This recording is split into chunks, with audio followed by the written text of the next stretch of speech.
Thank you for joining us for the second session in the new online marketing webinar series called Social Media Basics. We are grateful to have Brett Wolf from the Kentucky Center for Crop Diversification joining us as today's instructor. We greatly appreciate the support provided by the USDA National Institute of Food and Agriculture and the Southern Risk Management Education Center to help make this series possible. To help report the impact of this webinar to these agencies, I will ask you to complete a very brief online evaluation of the session at the end. The link to the evaluation was included in the email with the link to join the session. Just a few housekeeping items. Please leave your microphones on mute during the session to reduce background noise. We'll ask everyone to turn off their cameras if you're showing video to make the webinar easier to stream in some areas. And if you would now locate the chat box, please type your name and location into the box to help me record attendance. You may use the chat box at any time during the session to submit a question. And I'm recording the session and plan to post it online in the event you would like to view it again or share it with someone else. If there are no questions at this time, I'll turn it over to Brett Wolf for Social Media Basics.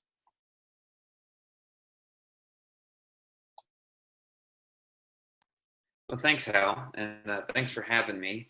This presentation is part of a curriculum that we've been developing through the University of Kentucky Extension over the last 6 months or so, and it's a marketing curriculum aimed at the needs of small and diversified producers.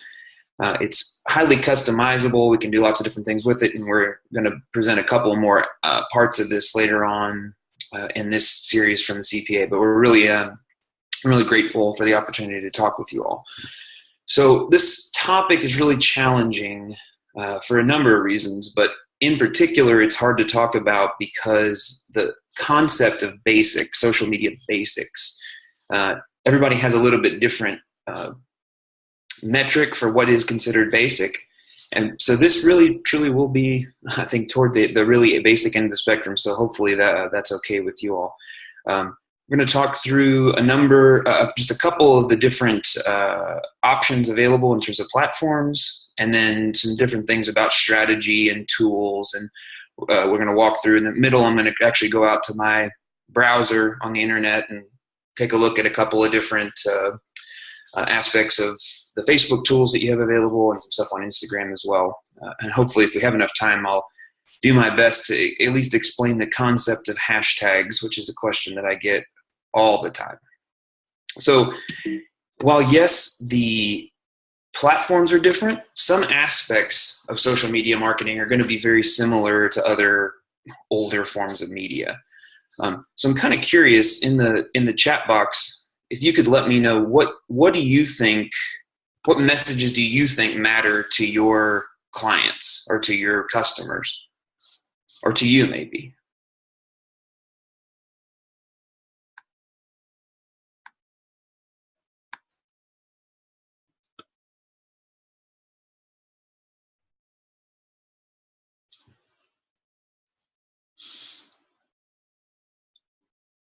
So I think some of the things that matter to, so what is it that you sell, Tony? Or do you sell anything?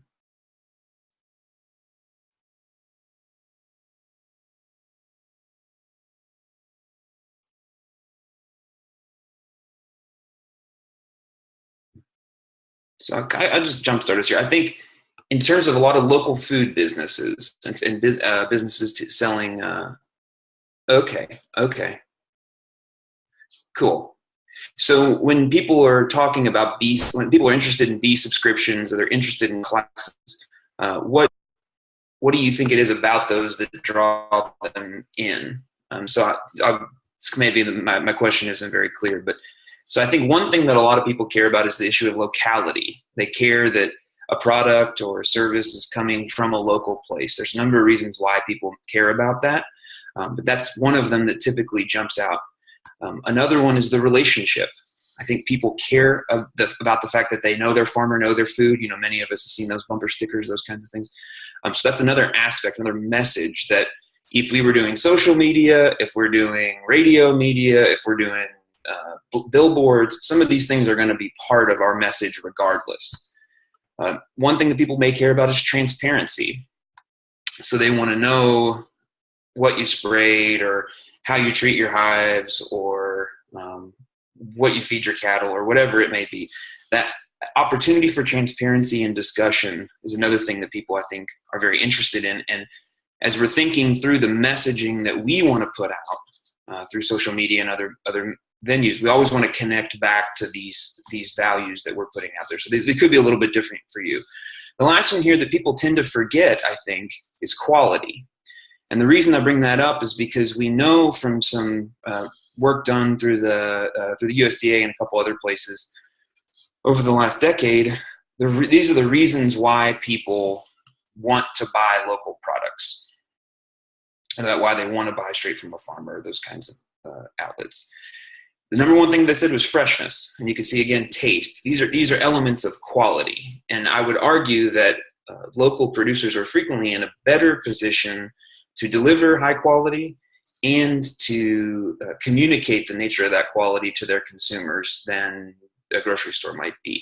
So, but this is just to emphasize here. Sometimes we get on the track of local for local's sake. You know, you should buy this because it's local. Another reason why people are doing this, and a major factor are these quality related issues. So I won't go too far into that, but the point here is social media is not this magical tool that's automatically going to make people want what you have if you haven't taken the time to think through the messaging and the brand that you're trying to deliver and represent on it. So actually talking about social media and some of its quirks, I have these arranged here left to right in the order that I think it's optimal to adopt. And so what I mean by that is, I think if you don't have a Facebook page for your business now, consider starting one. If you already have Facebook, you already have that dialed in, then I would think about maybe moving on to Instagram. And then after that, I would think about some of these other, I have Twitter there on top, YouTube, Snapchat, there's others as well. But since this is a basics course, I'm really going to be focusing on these first two, Facebook and Instagram. So I'm curious, and I won't wait, but just type in the chat box if you have a Facebook page for your business yet. Just let me know there.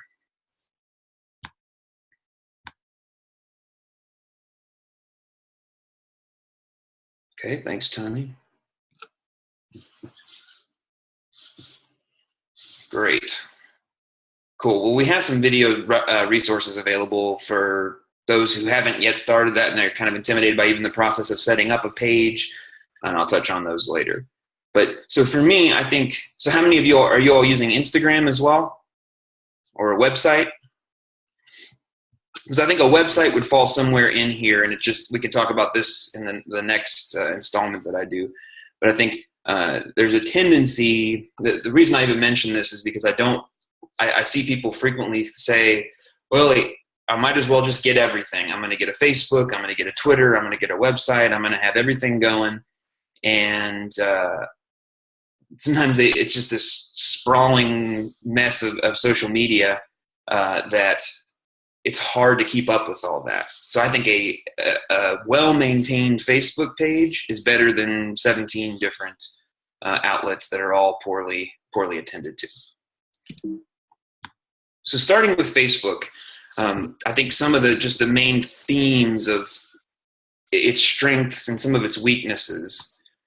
One of the big ones is this enormous user base. There's tons and tons of people who are on social media, who are on Facebook very specifically. Another aspect of Facebook that I really like is the boosting and ad options are extremely easy and user-friendly, and they can be very budget-friendly as well. I think both of those things are huge benefits to smaller businesses who are trying to get their social media presence started. But again, not to push this too far, but back on that question about messaging, what are the messages? What are the themes? What's the brand identity that you're trying to push? If you put thousands of dollars into advertising on Facebook, but the quality and the messaging of what you're delivering isn't good, all you've done is shown a bad ad or a bad post to a lot of people. So I had this question of money well spent, and I think there's been a variety of experiences with Facebook advertisement. I think in general, if you're strategic and if you're monitoring your sales and some other metrics, it can very much be money well spent, especially for small operations with limited budgets. So this has gotten a lot of press over the last few years, that there are people, a lot of the younger people are not getting on Facebook, they're not using it. And there's some different reasons for that. I'm not in the camp of people who thinks that this is cause for alarm in the next decade or so. I think looking beyond that, there's certainly some, we could see some major shifts in that. But generally speaking, there's still a lot of people in that millennial age bracket who are using Facebook, even though some people younger than them have tuned out. I think part of that is that when your parents or your grandparents get on, or they think that something is cool, maybe you turn away from it, and I don't want to do that anymore. I know that a lot of my family members are on Facebook now, whereas in even 10 years ago they weren't. But so it is slowly getting older, and I think that you're always going to want to have a multi-pronged and an adaptable plan for marketing through social media. But that's just another aspect. Maybe my favorite thing about Facebook, and it's partially a little bit creepy that they know as much as they do, but there are built-in evaluation and analytic tools. And what I mean by that is, it's built in when you have a page, it's built in that you can explore some of the analytical, you can explore how people are using your site, who the people are that are using it, when they're doing it. But so that's just another thing that I really like. I have the little small bullet there is the caveat that I think it's very easy to find what I would call pseudo success. What I mean by that is, our reach was 1,000, or our reach was 10,000, or our reach was 50,000. We had a bunch of people like that cute picture of the baby lamb. We had a lot of people who shared our post about the farm market stand being open later hours or something like that. I have yet to have success paying my mortgage company with Facebook likes. So while those likes can transfer into sales, sometimes it's easy you've won the popularity contest, but it hasn't generated any more sales. So you have to ask yourself some hard questions about whether or not it's worth your time. So that's just a little overview of what I see as some of the major concerns with Facebook or thoughts about Facebook. And then the other platform that I'm going to talk more about is Instagram. So its user base is different. Generally speaking, they're younger. Generally speaking, they're a little bit more comfortable with technology. There's fewer overall. Now, I say fewer overall than Facebook. One thing that some people don't realize is that Instagram is owned by Facebook, or I should say, my grammar teacher would say, Facebook owns Instagram, and they have owned Instagram since 2012. So that's why there's some of the things, some aspects of Instagram that have come to look a lot like Facebook and the way that it arranges content, but they are clearly very distinct platforms. One thing about Instagram, and we'll talk about this later if we have time, is that hashtags are an integral part of getting your content seen. Okay, it's not as straightforward and user friendly to evaluate as Facebook is. I mean, it's you can get some, but you can do evaluation on this, but it's not. Facebook kind of serves it up to you on a silver platter, and I'll show you that here in a few minutes. I like the integrated photo editing. Everybody talks about the filters, but you can adjust all the color, brightness, saturation, all that kind of stuff inside the app, which is really nice. And you can cross-link it so that you can post a picture on Instagram get it all edited, change it around, change the physical aspects of the picture the way that you want to, and you can have it post to both Instagram and Facebook. You can link the accounts. Many of you have probably done that, but I like its in-app photo editing better than Facebook. I just mentioned that. And the big thing about Instagram, and one of the key differences is it's even more picture-centric than Facebook is. So it's really about the image, driven by the image, and the caption secondarily. So those are just the overview of the two platforms. If you haven't used Instagram, get on there and check it out and play around. If you have either friends or family who use it and like it, I would encourage you to ask them how they use it. If you aren't already using it or don't understand it, ask them how they're using it. Because I think that's it's a silly question, but it seems like a silly question, but it's actually an important one, because people are using this to find content in very particular ways. And once you see how it works, it makes a lot more sense. So regardless of what platform you're using, I think I'm going to go through a couple of best practices or general guidelines. And these aren't absolute rules, but a lot of them are good practices if you're trying to build your audience, if you're trying to increase the quality of your content, etc. So the first one is, I think, going back to the question of what are the values, what are the messages that you're trying to get out. If you are selling local products, and if you, the farmer, or you, the business owner, or you, the artist, or whoever you are part of the brand, it's very important that you emphasize that you are part of the brand, that you are an actual human being on the other end of this digital box. And you can do that in part by being social.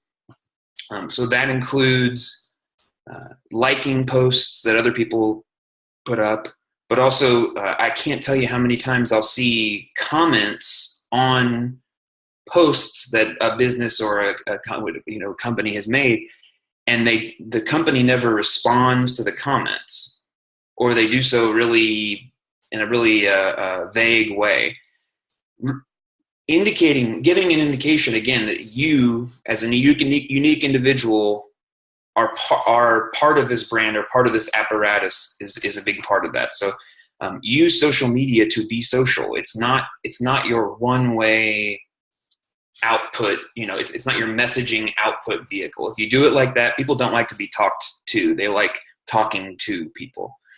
So use it to be social. In any platform that you're using, especially in Instagram, but on Facebook as well, great pictures are really, really important. The good news is you can take very, very good, even maybe great pictures on your cell phones now. If you have a digital camera, you can do the same. But posts that have engaging quality images tend to perform better than those that don't. And frankly, if you don't have any image on it at all, a lot of times the algorithms will, like on Facebook, will just bury it. Even a little bit more specifically within this, something that we tend to see is that images with people in them tend to perform better than images of just, a crop or just a product. I don't know, there's probably some kind of primate thing where we like seeing the faces of other humans, and but the reality is people like seeing it. It's also, again, going back to the branding and the messaging question. If you're part of your brand, if the fact that you are a family operation, or you're passing on the farm to your kids or your grandkids, or if there's some sort of involvement there, people love to see that. If the kids get out and help with part of the business, absolutely think about including them if that's something that you're comfortable with. People like also being able to just relate to you as a person. There's a couple of farms that I know of. They'll post pictures and post images and things about a lot more about their daily lives, and the fact that they too are thinking about, what are we going to have for dinner? They too are worried about bills. They too are affected by the weather, or whatever it may be. So that pictures can be a really helpful storytelling tool as you think about developing your social media presence and messaging. I think that people fall into one category or the other typically in social media. Either they want to just post everything all the time, sharing 12 times a day, just going crazy with the content, or they'll post once every 2 months and they'll leave it at that. I think as a general rule, posting once a day on Facebook and on Instagram as well. On as far as the actual main, not the stories portion, if you know what that means, but the actual main post, I think once a day is more than enough. And with Facebook, you can do the post scheduling, and if you could do post scheduling with other third-party things on Instagram and other places too. But Facebook post scheduling, you can sit down on, Sunday evening or Monday morning, set up all your posts for the week, and you don't have to go back and other than to respond to comments and be social after that. So I think consistent posting is the thing that it's going to get you seen by the most people because those algorithms respond to that really well. If you're overwhelming with people with content or you're not saying anything at all, you're not going to really take full advantage of how social media can get your message in front of people. So a few others that aren't, as big, I think, but I mentioned this once, and and you can tell that my brand and message in this is to tell you to connect back to your brand, because I'll keep going back to that. But the social media vehicle is only that. It's only a vehicle for carrying your message forward. So the message itself is really, really important. So always connect back to that and think about what the values are that your customers care about. Keeping all your information updated is frequently overlooked. And I'll go ahead and put this one up too. So if you have business hours, if you have a physical address or location, if you only do online sales, etc., keeping those things updated is really, really important. Frequently, you'll find that people, they might ride up to a building and they can't tell whether it's open or not. And rather than getting out and checking to see if the sign says open or closed, or if the door's open, they'll check on their phone to see what the hours are. So that's the kind of way you have to be thinking. An untended, and I'll talk about this, an untended social media presence can give the indication that your business is no longer around. I think last night I was looking at some product online, and I was going to go ahead and buy it, and I couldn't find anywhere on the website that told me how or where to buy the product. They had all the information, great information about what was there, and the attributes and the reviews and all that stuff, but it wasn't obvious, at least to me, how and where to buy. So if you sell at a farmer's market, be sure to include that information. Like, you can find us at this farmer's market at this time. If you mainly do online sales, tell them that. If you mainly have to be contacted and do a one-on-one kind of thing, then do that, absolutely. But make those things obvious, because we have a lot of things competing for our attention. And then in social media, definitely we have a lot of things competing for our attention. So the more that you can make it easy and obvious for people to see what you want them to see, the better. So I think cross-promotion across platforms is really good. So if you have a website, consider featuring your website on your Facebook page. Make a post about your website. Drive people there if you're trying to promote a sale or whatever. But another is that we frequently, so in between Instagram and Facebook and all that, so that people can easily go back and forth and see where and how you're putting your messages out. But a lot of the people that we talk to, they tend to find themselves in situations where there's other people also selling products, and a little bit of cooperation or collaboration would benefit them. So I'm talking about farmers markets, but I'm also talking about the local food scene in general. Somebody mentioned that they do some education. It could very well be that someone who is buying local products from vendor A would be really interested in taking a class from you about these, or investing in your school or whatever it may be. So thinking about really forging and then strengthening your relationships with other businesses who have customers that may have overlapping interests with your stuff. That, I think, in many of these cases, the rising tide does tend to raise all boats, despite the sometimes contentious relationships that we find within these markets or within these communities. So the concrete way to do this is to share posts that people are putting up, write a little post and tag someone. I do this with some of the organizations we work with. So for instance, I'd write a post and say, the Center for Profitable Ag just came out with this really awesome egg publication. I think that you all would be really interested in it. Here's how to follow them on Facebook, etc. And they just recently shared the fact that we do these farmers market price reports on their Facebook page. And in both cases, Kentucky and Tennessee is even a little bit further away than many of you will be from each other. Those kinds of cross promotions get your someone else's message in front of your consumers, and then on the flip side, if they reciprocate, it gets your message in front of their consumers. If anybody has questions, just throw them into the little chat box. So, a few things not to do. Don't, on social media, avoid the wall of text. When you put tons and tons and tons of words, people get bored immediately. They scroll past it. If people are scrolling past it, Facebook thinks it's not interesting. At Instagram, you can't even really do this, but and then as soon as it thinks it's not interesting, it's going to its algorithm's going to say, don't show this to any more people. So avoid the wall of text. Keep it short and simple, and focus on those really, really high quality storytelling images. So I mentioned earlier the no hours posted, or no location posted, or not how to buy. The other thing is, if I go visit your Facebook page and your last post was from May 23rd, 2017, I'm going to assume that your business is the equivalent of this, abandoned storefront. Okay. You're closed up for business. Nobody's been there for a long while.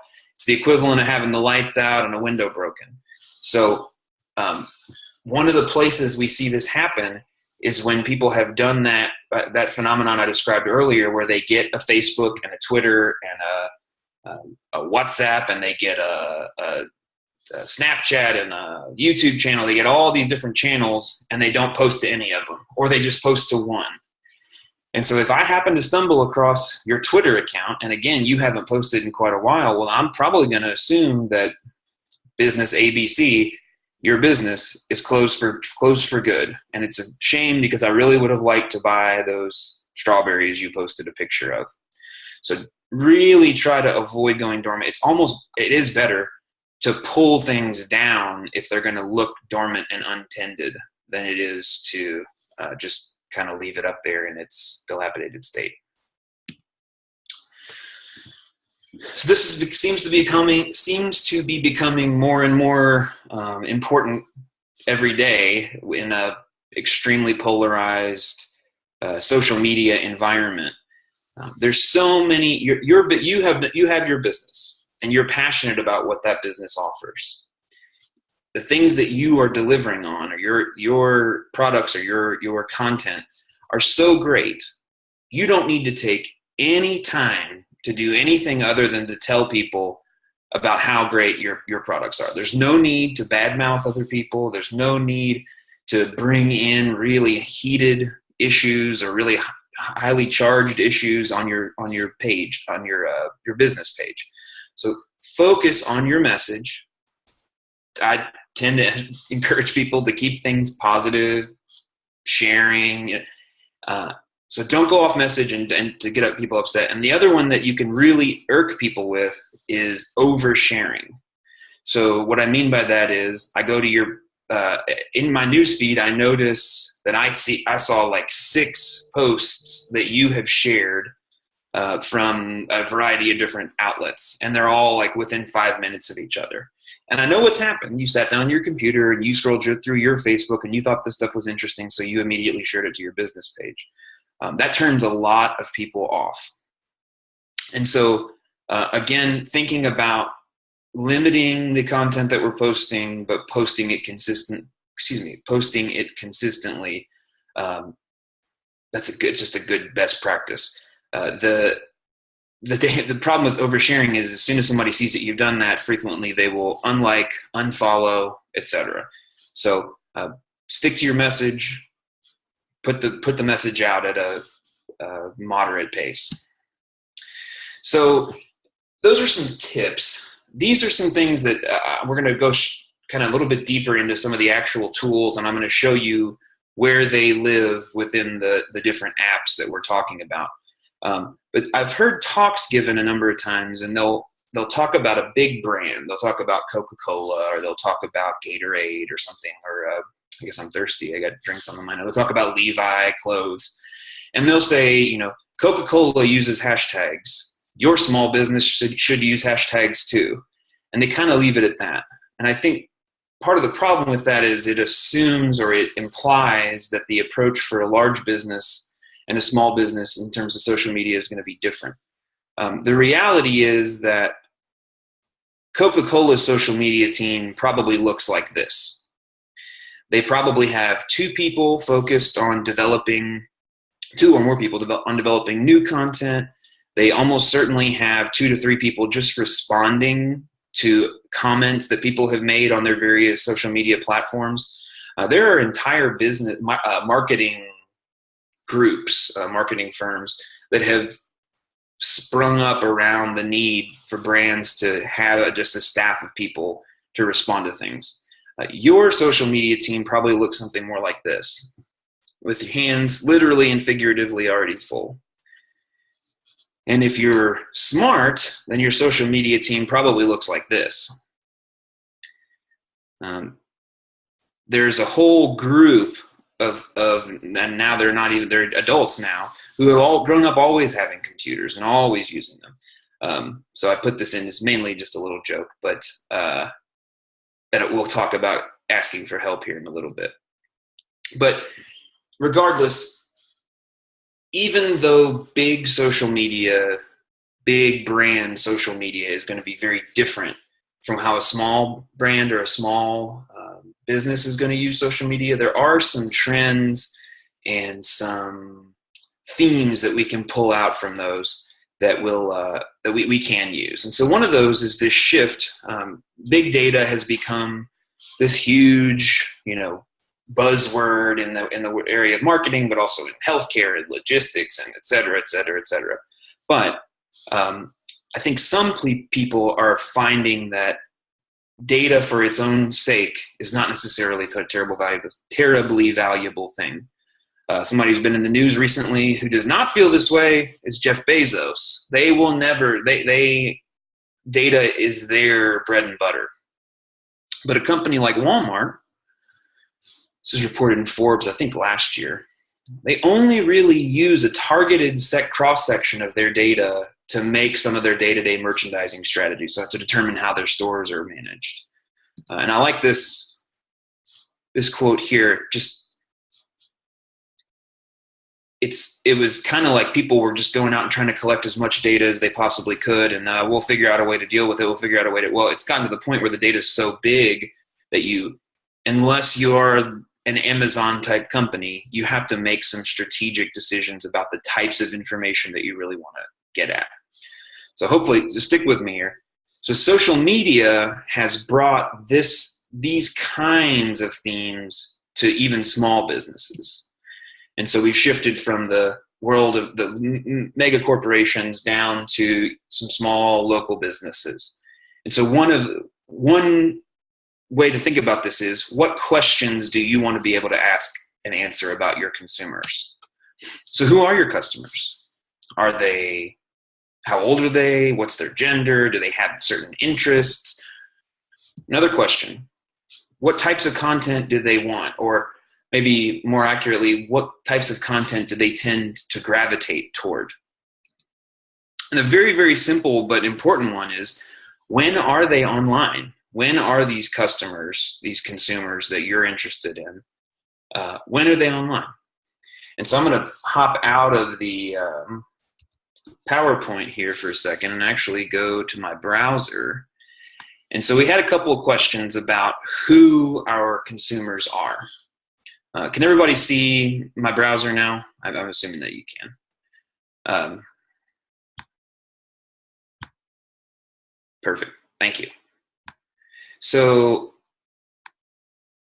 one of the places that if you already have a Facebook page, and if you already have, I think you have to have 25 likes or followers before you can get this stuff. Maybe, I could be wrong about that. This bar up here is going to be different from what you would normally see on your personal page. You're not going to have this. But one of the most helpful ones here is insights. And I mentioned earlier that Facebook has built-in evaluation tools, built-in analytic tools. This is where all of those live. They live under insights. I'm sure some of you have probably gone in and played around with this a little bit. I haven't been terribly active. Do as I say, not as I do on my Facebook posts here in the last little bit. But it's been a busy month so far. But let's see. So one of the questions that we just asked was, when are people online? It's like one of the most concrete questions that we can come up with. And so this is, again, I clicked insights, and then down here I clicked on posts. And under posts, I can see this information. Now this is all related, or this is all based on my followers. This is people who have liked my page.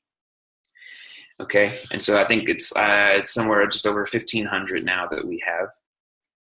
And so across here, this is telling me, and you can see as I highlight up here, if you watch down here, it'll tell me the different behaviors. But this is telling me which day of the week people are on. And it's pretty consistently between 1,350 and 1,380 people. At some point on Sunday, at some point on Monday, they go on Facebook.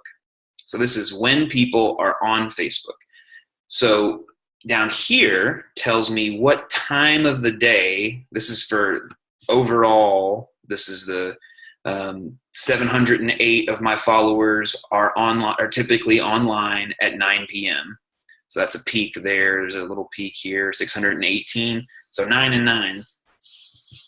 And I would guess, let's see, I haven't looked at this in a while. So Friday, you could see it's a little bit more people. I guess people are a little busier during the day, maybe on the weekends, on Saturdays. So the peaks are a little more pronounced. But the way that I would use this is the most important thing. Because remember, we said if this is cool, it's cool and creepy to know that when the people that follow you are online. But more importantly, how are we going to use this data? Because it's only helpful if we can actually use it. What this would tell me is, don't post something at 3 a.m. That's kind of an obvious one, right? Well, one adjustment that I made when I first started managing this page, the previous owner and we would typically post somewhere in this range here. And that was because a lot of the people we work with are an extension, or they're other spam call there. They're either an extension or they're other office jobs or something like that. So we figured, okay, they're coming in, they're looking for content to share, we're going to post it here. So one thing that I very concretely did was I started posting things in this window of time too. This peak here changes depending on on my user base. But so I started posting on, let's say, Monday I posted at 8:30 a.m. Tuesday I would post at 8:30 p.m. Wednesday 8:30 a.m. something like that, just to kind of see how the users would respond. And the response was huge, especially on those evening posts that people weren't getting before. So I mentioned, okay, now we have this information. We know that my target time is probably between 7 and 9:30, 10, somewhere in there. And then in this evening period here, well, the flip side of that is, okay, how are we going to get this in front of people during those specific times? Now, if you've seen this before, you're going to roll your eyes and say, oh, yeah, everybody knows about this. If you haven't seen it, you're going to think, why had I never heard of this before? I can tell you, I am not up ready to post at 9 a.m. on Monday and then ready to post at 9 p.m. on Tuesday. And then I'm not doing that in real time. I'm scheduling posts. So using the data that we've gotten from the insights here for when people are online, we can go here and we could write a post and say, whatever. We would have an image and a great caption to go along with it. So down here, if I hit publish, it's just going to post it to the page just like any other Facebook page does. If I drop this little arrow here, you can see I get schedule, backdate, and save draft. This is really helpful if you're working on something but you don't want to lose your progress. But so rather than hit publish, I'm going to hit schedule. And now what I can do is I can say, now we remember back, I said, okay, Monday I was going to post at 9:30 a.m. Tuesday I'm going to post at 8:30 p.m. And I'm just doing that for today at 8:30. Okay. And I hit schedule. And so if I want here, it will show me I have one scheduled post ready to roll. This will show up for you too. The other option is to go to publishing tools. And this is kind of the central hub. If you wanted to just start creating posts, you can do that right here. But I can see a list of my scheduled posts, and here this one is. Okay. I know, again, this is really hard because some people have known about this for years. Some people have never seen it or heard about it before. But this is my goal with this whole curriculum is to try to level the playing field a little bit, because you start seeing people who, through happenstance, heard about this somewhere and they take off, and other people start feeling bad because they're left behind. Awesome. Yeah, and so the next step with that, let me go back to the PowerPoint for just a second. Yeah, I typically either get the eye roll or the wide-eyed, oh my gosh, thank you, I didn't know how to do that. Before we go back, let's go here. And we want to go to back. So we answered the question of when are people online, and we saw how to schedule posts. So for insights, let's go to, again, they always change the names on these and I'm trying to remember which one is which.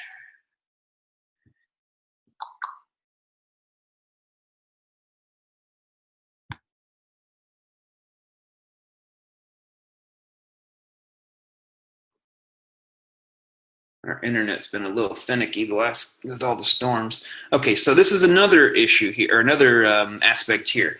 We said, who are the people who follow your page? So this is my fans and followers, and then you can also see the people that you've reached, which is different, because these are people who haven't committed to really liking your page, but they've maybe liked your post or shared your post. So amongst my fans, you could see I have a larger number of women that are my fans, which is not surprising because a lot of the local food, we tend to see that there are a lot more women involved. And that's a lot of the stuff that we do is with smaller fruit and vegetable producers. And then another just thing to think about in terms of consumers is, who do you want to see in this group? Depending on what you're selling, those groups could be very, very different. Are we looking for food purchasing decisions? Are we trying to target someone who's really young and has maybe some expendable income? Are we looking for families? But you can go through here and you could just kind of see, if I were a business that was selling food and I knew that women between the ages of 25 and 45 tend to make the food purchasing decisions for their households, and I had 90% male fans, I would be thinking very hard about how to target women in that demographic age group, I would think about meal plans. I would think about appealing, because there's a lot of women who they have the job and then they come home and they have to do a lot of housework and prepare meals and all that kind of stuff. I would maybe appeal to that, like the working woman, that kind of thing.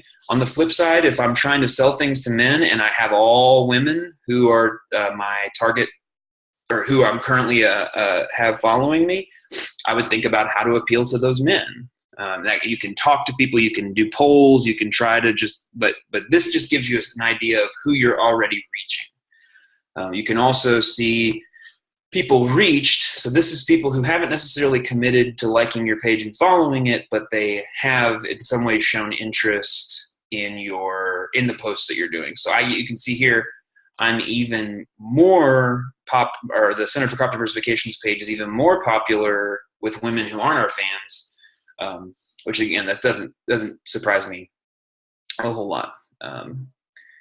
So your age demographics will be slightly different than this, obviously, but it's just a way to look into that. So we've kind of talked about when people are online and the types of people who follow your page or people who are liking your posts. And this one's not working right now, but let's go back to the PowerPoint real quick. So answering the question of what content do people like or want, I would go to, let's see. Yeah, so I clicked on posts earlier to see when people were online. But the other thing you can do is you can go back and look at all of your posts category. This is all free, by the way. I didn't mention that already, but if you have a page, it's free to do all the stuff that I'm showing you right now. This is our newsletter post. This is our reach, and then our engagement is here. But what I would do is if I see a bunch of things like this and then I see a huge bar like this, I would say, okay, maybe people are interested in whatever it is that I posted about that time. So it's a way to get some feedback. And we have a whole thing about analytics that we can talk about how to use it. And, it's a little more advanced. But for the, let's see, some of these pages you can export the data. I think it's, let's see, overview. Yeah, you can export data about different posts about that. So that what I mean by that is you can put it into like a format that you can open in Microsoft Excel or other platforms like that if you want to be able to see. And that helps me. I did this last year or 2 years ago, maybe. I do it every couple of months, but I've put in order the things that people tended to like. And then I think about how I can either post more things like that or how I can generate interest in other things that I maybe think are important. So that's just another thing. So another trend, and I'm going to keep moving here so that we don't go over time, but another thing that Facebook and other social media platforms allow you to do is really targeted advertisement. So I'm going to skip this and just say the way that you have to think about advertising on Facebook and on other social media platforms is a little bit different. You have to think, you have more control to target who you're looking at and who you're focusing on. And so you have to think, putting up a billboard is the opposite of this, right? I mean, you could put it up in a place where you know that people who are generally interested in what you're doing are going to pass by. You know, I may advertise for agricultural equipment in places where there's lots of farms. But I don't get to say, please show this billboard to only people who have over X number of acres and are interested in XYZ with a billboard. I can say that kind of thing with social media. This last little quote I have here, and I don't think it's a major concern for people with smaller businesses, but there is a certain level of creepiness to this that I've mentioned a couple of times, but the more targeted and spot on it is, people can sometimes start to question and be a little bit skeptical about how you know so much information about them. So that's just something to think about a little bit. But so the next set of skills we want to talk about here is setting up an advertisement and boosting a post. Those used to be a little bit more separate. Now they've all kind of merged into one. So again, I'm back in the regular Facebook page app, or in the browser window, I mean. And up here, I can go to Ad Center. And I'm just going to show you how you would do it. So this means I don't, because we're a university, the budget's pretty tight. I don't advertise regularly, but it is a really, really can be a really powerful tool if used appropriately. So I'll back up here. So I clicked Create Promotion right here. And the interface on this whole thing is probably going to change over the course of time, but generally speaking, it's going to look like this. I think we've maybe got a question.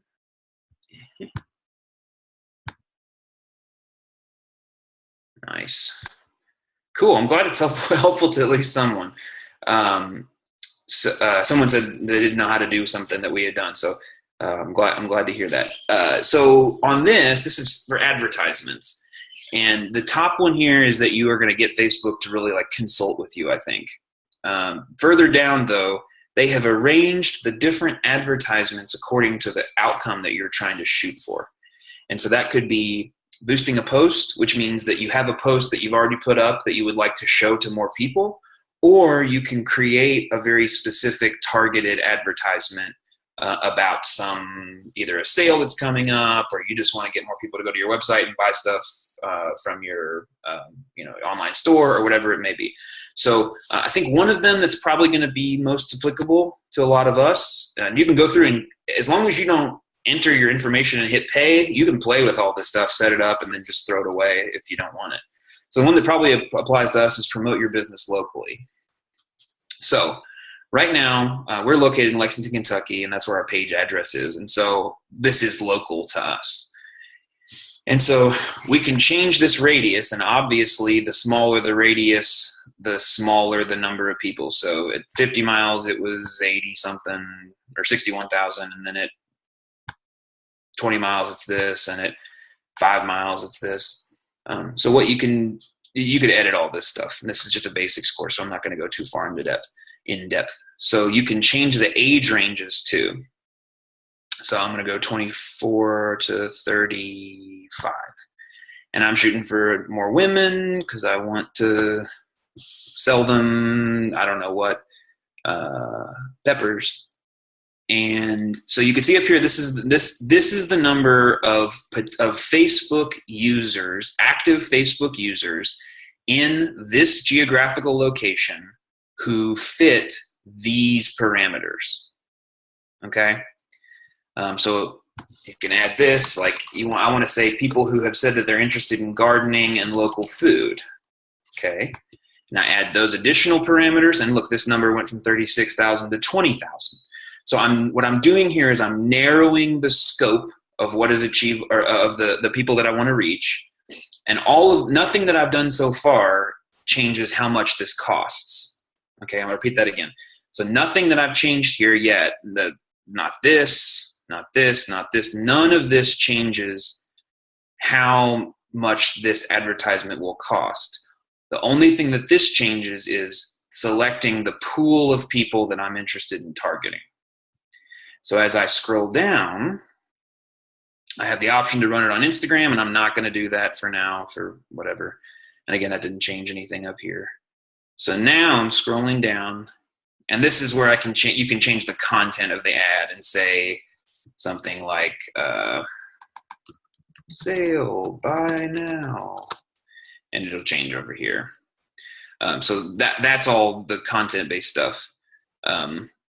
So down here, budget and duration, this is where I tell Facebook how much money I want to spend, and it will reach however many people it can for the amount that I want to spend. So if I say I want to spend $6 per day for 28 days, it's going to cost me $168. And what that's saying is if I give them $6 a day, they will reach between 390 and 1,800 people out of the 20 that I selected down. So it's kind of like a lottery. And so the more that you can target these variables, this variable and these variables here, the better chance you have of your lower budget advertisement drawing the names out of the hat that are really appropriate. So let's tighten this up. Let's say I only want women between 26 and 33. That's automatically shrunk my cross-section here. And I want people who are saying gardening, local food, and I want to really target the radius. So there's now 8,800 people who fit this criterion, this criterion, this criterion, and this criterion. So now I have a much more focused group who live inside of this area called New Circle in Lexington. And they have these interests. And so now when I say I want to get between this many and this many out of this group, suddenly my odds of reaching an audience that is really interested in what I want to say go up. Because if I go here and I say I don't care about gender and I want to go ages 23 to 53 and I want it in a 20-mile radius of Lexington, suddenly that's almost 100,000 people. And it's 100,000 people who have less demographically in common than they did before. So the more that I can narrow the pool with these advertisements, the more I can make sure that my money is well spent. But you can change this. I think the lowest you can go is $1 a day.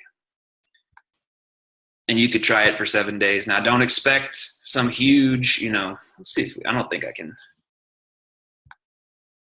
Oh, I can do 50 cents a day. I didn't realize you could do that. The thing is, though, as you reduce the amount that you're spending, these numbers go down. As you increase, the numbers go up. So as you would probably expect. So and then this is how to pay, etc. So real quick, I'm going to just hop out and show you. Cancel promotion. Nothing happened. I didn't spend any money. Boosting a post, you're going to choose which post you want to advertise and you'll boost it. So you do that, and then you can select other information about in these target locations. So this adds multiple geographic locations. These are all in our area. Again, all of this stuff is designed in a way that you can go in and play with it without messing anything up or anything like that. Okay, so cool. Let me pop back over here real quick. So general overview, platitudes, whatever I want to say. Remember I said I think Facebook is a good place to start. And if you can manage a Facebook account, do that for a little while. Take your time, make sure you're posting frequently, and it's enough before you expand out to other things. So keep your approach relatively simple. Then maybe think about a website if it makes sense for your business. We're going to talk about web design and stuff in a couple of weeks. And then think about adding an Instagram account. And it doesn't take anything to just play around with these, but try to keep things up to date and manageable. Okay, there's somebody in the chat here. Yeah, so that's actually all. I was, the hashtag thing we can talk about later at another date. Maybe we can set up something if some people are interested, but it's a little bit more of an advanced topic. But Hal has posted in the link on the sidebar there the link to the evaluation. If you'd please fill that out, it's in the chat bubble as well. And with that, I can take questions or turn it back to Hal.